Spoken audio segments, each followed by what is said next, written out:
কত পাখি দেখ বেটা, মাথার উপর দিয়ে কত পাখি যাচ্ছে। গ্রাম ছাড়া ওই রাঙা মাটির পথ আমার মন বোলাই রে। গ্রাম ছাড়া ওই রাঙা মাটির পথ আমার মন বোলাই রে। কি কেমন লাগলো এইটুকু? আজকে ভিডিওটা দেখে ঠিক এই গানটাই মনে মনে করছিলাম আর এডিট করছিলাম জানো, তাই তো তোমাদের সাথেও শেয়ার করলাম। চলো, good morning, welcome to my new video. উত্তর দিনাজপুর জেলার ছোট্ট একটি গ্রাম থেকে আমি ভিডিও করি পায়েল। তোমরা আমার পরিবারের নতুন সদস্য হলে প্লিজ ভিডিওটা স্কিপ না করে পুরোটা দেখো, আর যারা আমার পরিবারের অলরেডি সদস্য তাদের তো অনেকটা ধন্যবাদ জানিয়ে আজকে ভিডিওটি শুরু করছি।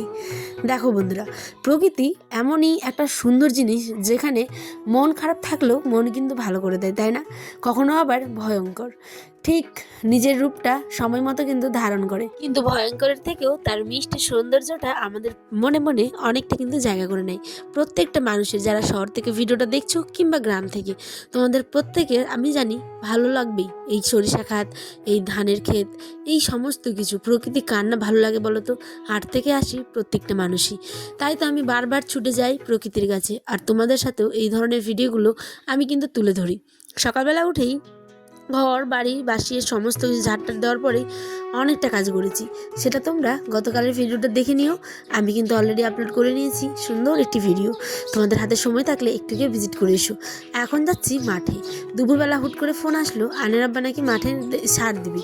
তো ছোট্ট আয়নকে নিয়ে গুটি গুটি পায়ে চলে গেলাম হচ্ছে গিয়ে দুপুরবেলা মাথায় রৌদ্র নিয়ে আয়নের আব্বার সাথে একটু হেল্প করতে। আর ভাবলাম যাবো যখন, তাই বন্ধুদের সাথেও একটু শেয়ার করি।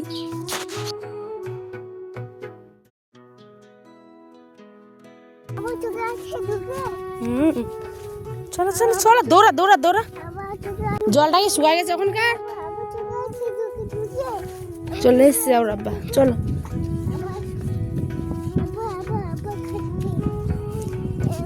ওই ঘুম থেকে উঠলো, উঠে নিয়ে তো চলে এসছে ওখানে।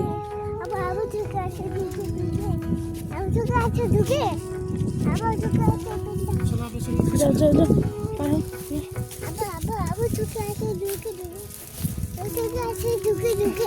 আস্তে। হ্যাঁ হ্যাঁ ঢুকে গেছে, উঠলো বাচ্চাটা নিজেই, ফের উঠে নিয়ে নেমে গেছে জানো।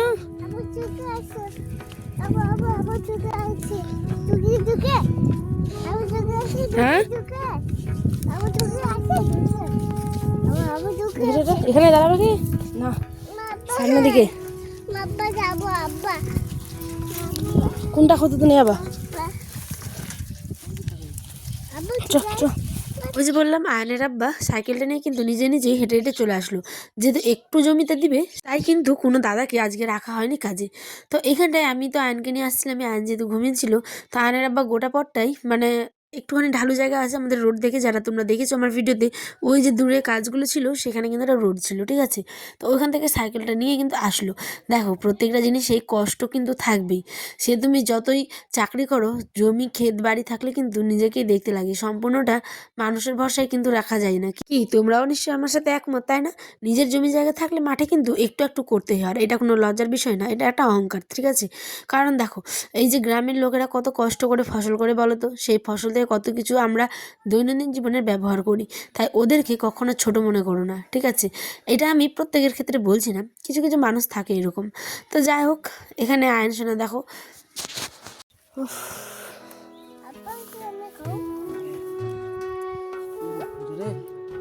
আপনি খুলবে ঠিক করে হলো। দিনটা ছিল শুক্রবার, ঠিক আছে? শুক্রবার ব্লগটা তোমরা আজকে পাচ্ছ। তো দেখো, ওই দিন জুমাবার যেহেতু ছিল, নামাজ পড়ে এসে আয়নের দাদু আয়নকে দিয়েছিল হচ্ছে কিছু মানে সিন্নি।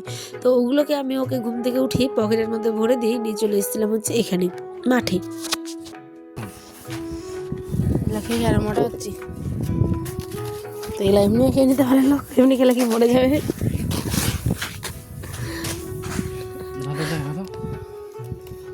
চলো কর্তামশাই এবার কাজ শুরু করবে। তো ওকে বললাম বালতিটা তো করে নাও, আমি বস্তা বাড়ি থেকে নিয়েছিলাম, বালতি একটা চাকু। তো দেখো চাকুটা কিন্তু কোনো কাজের নেই, ওটাকে রেখে দিয়েছে। কাজের নেই বলতে ওটা জাস্ট বস্তার মুখটা খোলার জন্য লেগেছিল। তো এই যে এইভাবে করে কিন্তু পুরো সারগুলো জমিতে, এখানে 2.5 বিঘা আছে, এখানে 2.5 বিঘাতে কিন্তু পুরো দিয়ে দিবে, ঠিক আছে। আরও জমি অনেক আছে, ওগুলোতে আমি তোমাদের সাথে শেয়ার করি না, এটা যেহেতু আমাদের বাড়ির পাশে তাই আমি এটা এখানেই শেয়ার করি। আমাদের যেমন তেজপাতার বাগানও আছে, ওখানেও যাই মাঝে মধ্যে, কারণ আমাদের বাড়ি থেকে একটু তো দূর। বাচ্চার সাথে করে নিয়ে যাওয়া মানে তো জানোই, যারা ভিডিও করো আর তাদের যদি ছোটো বাচ্চা থাকে তাহলে তোমার হয়ে গেল। তো যাই হোক, এখানে আয়নের আব্বা দিচ্ছে দোকান থেকে এসেই কিন্তু একদম কাজ শুরু করে দিচ্ছে। তার আগে স্কুলে গেছিলো, মানে ও চারিদিকেই করে, ঠিক আছে। তো এখানটায় দেখো সার, মানে কি বলে, সারটা দিচ্ছিল।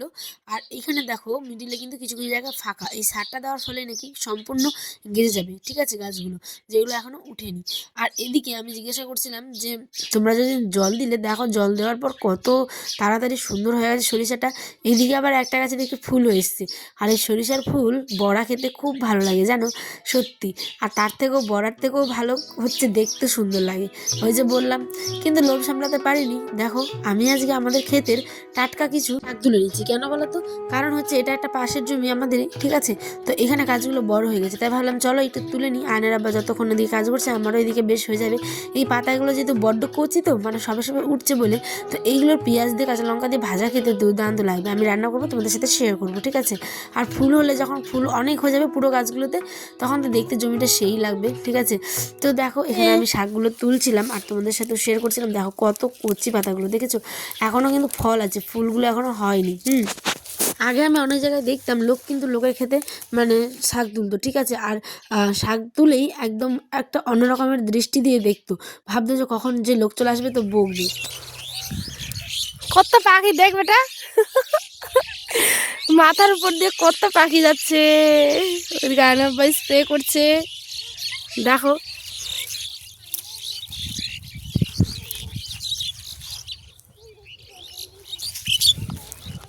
কারো কারো মুখে তো এমনও গল্প শুনেছি যে নিজের ক্ষেতের শাকগুলো নাকি লোকগুলো গিয়ে বকাবকি করে যে এটা আমাদের জমির শাক, এরম হচ্ছে কি ব্যাপার জানো। তো কি বলা যাবে, মানুষ যার যেরম রুচি সে তার তেমন কথাবার্তা, তাই না? মানে এমনও মানুষ পৃথিবীতে থাকে, ধরো আমি যেমন নিজের ক্ষেতেই তুলছি, কিন্তু ধরো অন্যজনকে কি বলবে যে অন্যজনের ক্ষেত থেকে তুলেছে, মানে এরকম হয় কিছু কিছু টিপিক্যাল মানুষজন। তো যাই হোক, আমি এখানে বসে কিন্তু তুলে নিচ্ছিলাম শাক। দেখো এক কোচা হয়েছে। আমি কিন্তু এগুলো তুলতে পছন্দ করি, আগে কোনোদিনও তুলিনি, কিন্তু আমি মনে করি আমি যখন এই প্রফেশনে আছি, তো একটা সুন্দর ভিডিও বানাতে গেলে সমস্ত কিছু দিয়ে কিন্তু ভালোবাসা, যত্ন, মন সমস্ত কিছু দিয়ে কিন্তু তৈরি করতে হয়। আর তার সাথে সাথে আমাদের কিন্তু দেখো সার দেওয়াটাও হচ্ছে এদিকে, আর আমার শাক তোলাটাও হয়ে যাচ্ছে। তোমাদের এই ভিডিওটা কেমন লাগছে অবশ্যই আমার কাছে কমেন্টে জানিও। আমার পরিবারের নতুন বন্ধু হয়ে থাকলে তুমি কিন্তু অবশ্যই চ্যানেলটা সাবস্ক্রাইব করে রেখো, এর থেকেও ভবিষ্যতে সুন্দর সুন্দর ভিডিও উপহার পাবে, তোমাদের আমি গ্যারান্টি দিচ্ছি, ঠিক আছে। প্লিজ প্লিজ সাবস্ক্রাইব করে বেল আইকনটি কিন্তু প্রেস করে রেখো, কারণ নোটিফিকেশানটা অবশ্যই তোমার ফোনে যাওয়া উচিত, তাই না বলো? তারপরে না দেখবে এই দিদিভাইয়ের ছোট্টখাট্টো ভিডিওগুলো, গ্রামের সাধারণ মানুষ, গ্রামের ক্ষেত চাষ বা সমস্ত কিছু নিয়ে আমার জীবন। এদিকে বেলা একদম পুরো ডুবে যাচ্ছে, দেখো অস্ত যায়, এদিকে আমরাও এখন ঘরে যাচ্ছি। তো আজ আসি, দেখাবো অন্য একটি ভিডিওতে। দেখো এক কোচা শাক হয়েছে, বুঝেছো? এটা গিয়ে এখন রান্না করব, আর সেই আলু সেদ্ধ ভাত আর শাক। তো রাতের ব্লগ সমস্ত কিছু আগামী দিনের ভিডিও তোমরা দেখতে পাবে। আজ আসি, দেখাবো একটি ব্লগে। সকলে ভালো থেকো, সুস্থ থেকো, সাবধানে থেকো, আর অবশ্যই সকলকে ভালো রেখো। টাটা।